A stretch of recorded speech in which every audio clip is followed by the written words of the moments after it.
আমরা আজকে দেখব ষষ্ঠ শ্রেণী বিজ্ঞান প্রশ্ন দ্বিতীয় পর্যায়ক্রমিক মূল্যায়ন 2025-এর জন্য আরও একটি প্রশ্ন, যেখানে পূর্ণমান 50, সময় রয়েছে 90 মিনিট। 1×10 রয়েছে সঠিক উত্তর নির্বাচনের জন্য। কয়লার প্রধান উপাদান কার্বন। তামা ও টিন মিশিয়ে পাওয়া যায় ব্রোঞ্জ। পিউমিসকে বলা হয় ঝামা পাথর। যে রাশি অন্য কোনো রাশির উপর নির্ভর করে না। অবশ্যই দেখবে এসআইটি চাপের একক পাস্কাল। তাপমাত্রা মাপক যন্ত্র, উত্তর হচ্ছে থার্মোমিটার। এবং পরের যে প্রশ্ন, লিন্ডেম্যানের সূত্র অনুসারে ওটা হবে 10% সূত্র। একটি দ্বিতীয় শ্রেণীর খাদক হল হরিণ।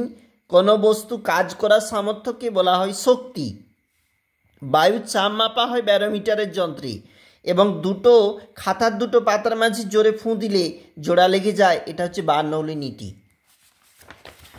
এটা 2 নম্বর পেজ। এখানেও রয়েছে দেখো প্রশ্নপত্র, এগুলা 1×10 রয়েছে। এই প্রশ্নগুলির জন্য উত্তর কিছুটা লেখা রয়েছে, অবশ্যই দেখবে।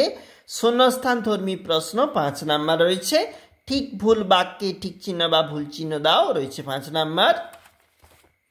এটা পরবর্তী পেজ, যেখানে কিন্তু 2×5 রয়েছে, অর্থাৎ এই প্রশ্নগুলির জন্য।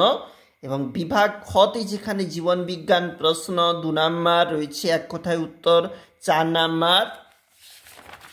এবং এটা রয়েছে ঠিক অন্তিম পেজটা।